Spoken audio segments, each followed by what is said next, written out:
శ్రీమాత్రే నమః.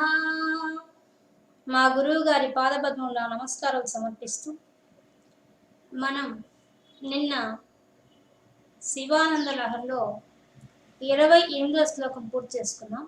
ఈరోజు 29వ శ్లోకంలోకి అడుగు పెడుతున్నాం. 29వ శ్లోకం. త్వత్పాదాంబుజమర్చయామి పరమం త్వాం చింతయామ్యన్వహం త్వామీశం శరణం వ్రజామి వచసా త్వామేవ యాచే విభో తీక్షాం మే దిశ చాక్షుషీం సకరుణాం దివ్యైశ్చిరం ప్రార్థితాం శంభో లోకగురో మదీయ మనస సౌఖ్యోపదేశం కురు. ఈ శ్లోకంలో ఆదిశంకరాచార్య గారు తాను ఉత్తమ శిష్యుడిగా ఎలా ఉన్నాను, ఆ జగద్గురువైన, జగత్తుకే కాదు అన్ని లోకాలకు గురువు, లోక గురువైన ఆ దక్షిణామూర్తి స్వరూపమైనటువంటి ఆ పరమాత్మ యొక్క ఆ గురుత్వాన్ని అర్థిస్తున్నాడు.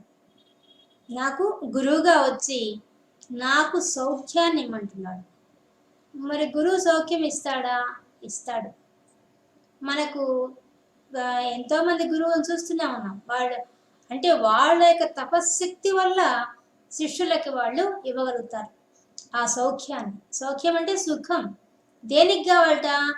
మనస సౌఖ్యోపదేశం కురు. నాకు ఉపదేశం దేనికి కావాలా? నా మనసుకు కావాలా. అది కూడా సుఖవంతంగా ఉండాలి. మన మనసు ఏం కోరుకుంటుంది? సుఖాన్నే కోరుకుంటుంది. దుఃఖం ఎప్పుడైనా కోరుకుంటుందా? కోరుకోదు. కాబట్టి నా మనసు సౌఖ్యం కలిగించమని అడుగుతున్నాడు. ఎలా సౌఖ్యం కలిగిస్తాడు? గురువు అనుకుంటే సాధ్యం కాంతే లేదు. మనకు పురాణాల్లో చూస్తే శుక్రాచార్యుడు కానీ బృహస్పతి కానీ వాళ్ళ దేవతలను రాక్షసులను ఏ విధంగా ఉద్ధరించారో మనకు తెలుసు. అలాగే ఇప్పుడు మన కలియుగంలో అయితే రామకృష్ణ పరమహంస కథలు ఎన్నో ఉన్నాయి. ఆయన తన కాళికా దేవాలయంలో కూర్చొని ఎక్కడో ఉన్న వివేకానందుని ఎన్నిసార్లు రక్షించాడు ఆయన.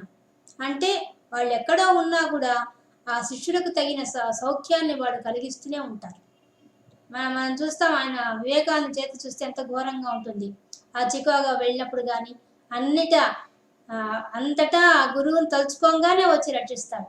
మరియు ఆయన ఉపన్యాసం చెప్తూ స్టేజీ మీద ఒకసారి మాట రాకుండా పోతుంది. అంటే ఉన్న ప్రేక్షకుల్లో ఉండే ఒకడు మంత్రప్రయోగం చేస్తాడు, మాట్లాడలేకపోతాడు వివేకానంద. అప్పుడు అక్కడి నుంచే గురువు గారికి నమస్కారం పెడతాడు. వెంటనే గురువు అనుగ్రహంతో ఆయనకు మాటలు వచ్చేస్తాయి. కాళికాదేవిని ఆయన అక్కడ తలుచుకోగానే ఇక్కడ ఆయనకు మాటలు వచ్చేస్తాయి. అంటే అంత గొప్ప సుఖాన్ని ఇవ్వగల శక్తి ఆ గురువులకు ఉంది. కాబట్టి ఇక్కడ అదే అడుగుతున్నాడు, మదీయ మనస సౌఖ్యోపదేశం కురు. నా మనసుకు సౌఖ్యాన్ని కలిగించవయ్యా అని అడుగుతున్నాడు. మరి ఎలా? నేను సౌఖ్యం కలిగిస్తాను, బాగానే ఉంది, నువ్వు నాకేమి ఇస్తావు అని అడుగుతావేమో అని ముందే చెప్పిస్తున్నాడు. ఏం చెప్తున్నాడు? త్వత్పాదాంబుజమర్చయామి. స్వామి, నీ పాదాలు నేను అర్చిస్తాను. మామూలుగా మనం ఎందుకు పాదాలు అర్చించాలి? పరమాత్మ యొక్క పాదాలే ఎక్కువ అడుగుతుంటాం. అమ్మవారిని కానీ అయ్యవారిని కానీ పాదాలే అడుగుతుంటాం. ఎందుకు అడుగుతుంటాం? ఇప్పుడు మనం నిలబడ్డా కూడా మనకు ఆధారం ఏది? పాదాలే. మన శరీరం మొత్తానికి ఎవరు వచ్చి నమస్కారం పెట్టరు. పెద్దవాళ్ళందరికీ పాదాలకే నమస్కరిస్తారు. అటువంటి వాడు ఈయన లోకాతీతమైన వాడు, గుణాతీతమైన వాడు, సర్వాతీతమైన అటువంటి ఆ పరమాత్మను మరి పాదాలు నమస్కరిస్తే ఆయన మొత్తం శరీరాన్ని నమస్కరించినట్టే. కాబట్టి ఆ పెద్దలకు నమస్కరించినట్టుగా ఈయన నమస్కరిస్తూ చెప్తున్నాడు, నీ పాదాలకు నమస్కరిస్తాను స్వామి, అర్చయామి, పూజ చేస్తాను. నిజానికి ఈయన ఒక గురువును పొందాలంటే ఆ గురువుకు మనం ఏం చేయాలి? ఒక పరమాత్మ స్థానంలో ఉన్న ఆ గొప్ప వ్యక్తి, మామూలు గురువులకే మనం ఎంతో వినయంగా ఉంటాం. అటువంటిది లోకానికే గురువు, లోకాలకంతటికీ గురువు అయినటువంటి ఆ దక్షిణామూర్తి స్వరూపిణ పరమాత్మ దగ్గర గురువును పొందాలంటే మనం ఏం చేయాలి? మామూలు గురువుకే పాదాల అర్చన చేస్తాం. మనం పాదాలను కడిగి వాటికి మళ్ళీ పూలతో అలంకరించి ఎంతో చేస్తుంటాం. మన మామూలు మనలాగా పుట్టిన మానవులుగా ఉన్న గురువులకే మరి అటువంటిప్పుడు ఈయన పరమాత్మ అయిన గురువుని ఏం చెప్తున్నట, పాదాంబుజమర్చయామి, అర్చిస్తున్నాడు పాదాలను. మరి పాదాలు అర్చించడం వల్ల నీకొచ్చే ఫలితం ఏంది? నిజానికి పరమాత్మకు మనకు ఇక్కడ మనకి శ్లోకంలో చెప్తుంది త్రికరణ శుద్ధిగా అని అర్థం. మన ఇక్కడే కాదు, సౌందర్యలహరిలో కూడా త్రికరణ శుద్ధి చెప్పాడు ఈయన.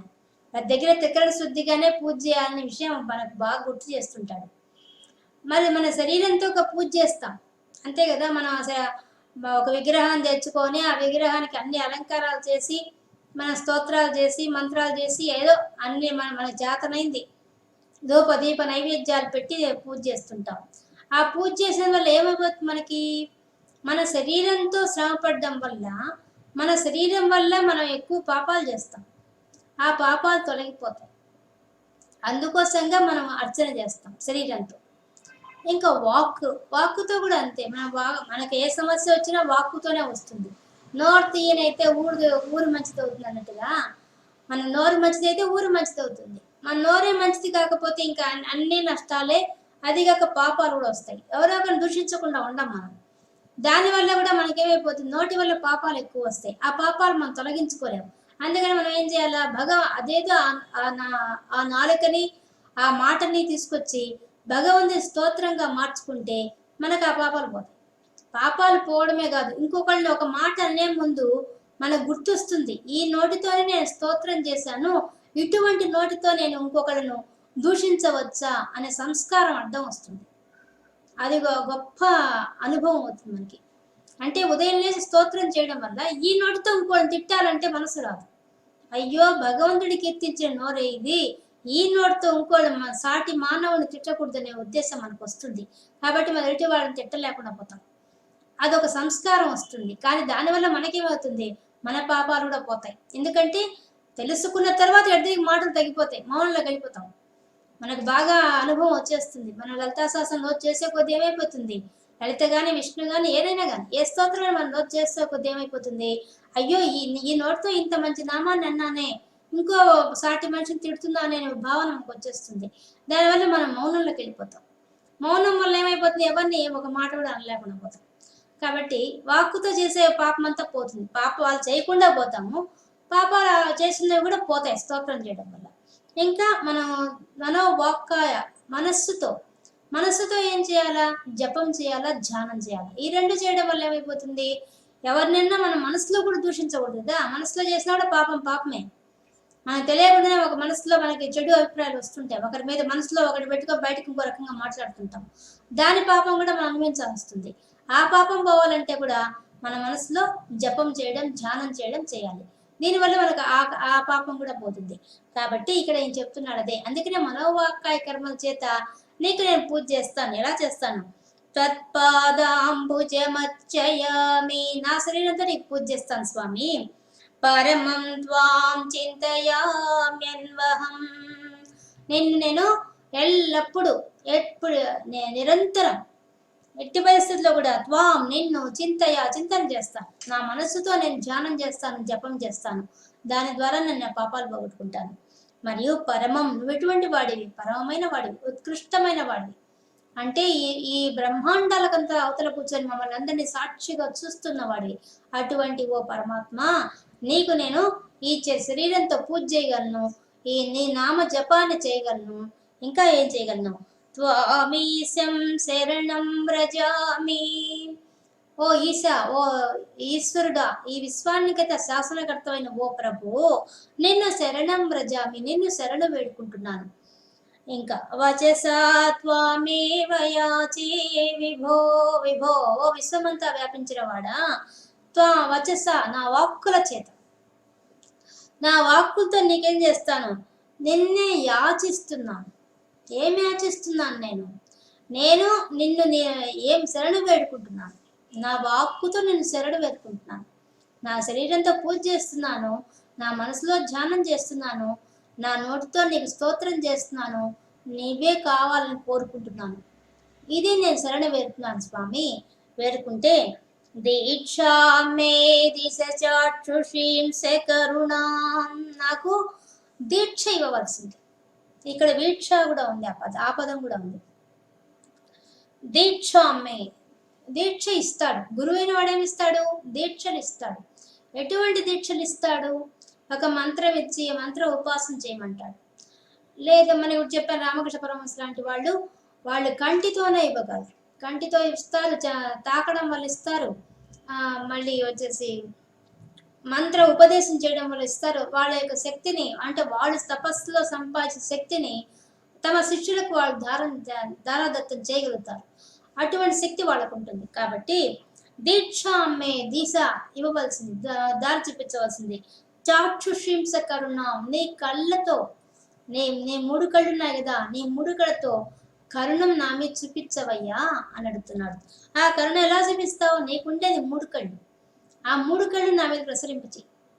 మాకందరికి రెండు కళ్ళే ఉంటాయి, నీకు మూడు కళ్ళు ఉన్నాయి. నీ మూడు కళ్ళు చాలా గొప్పవి, మా పాపాలని కడిగేయడానికి సిద్ధంగా ఉన్నాయి నీ కళ్ళు. ఆ మూడు కళ్ళు ఏం చేస్తాయి? జ్ఞానం ఇస్తాయి, మరియు సహస్రారం చేస్తే మనకు మోక్షమే ఇస్తాయి, మరియు మన పాపాలనే కాల్చి పారేస్తాయి. అంత గొప్పవి ఆ మూడు కళ్ళు. అటువంటి నీ కళ్ళు దివ్యై స్థిరం ప్రార్థితాం, ఆ దివ్యులైన ఆ దేవలోకంలో ఉన్న దేవతలు కూడా ఎల్లవేళ నేను ప్రార్థిస్తూ ఉంటారయ్యా. కాబట్టి అటువంటి వాళ్ళకి అనుగ్రహం లభించడం లేదు, నీ చూపులు పడడం చాలా కష్టం.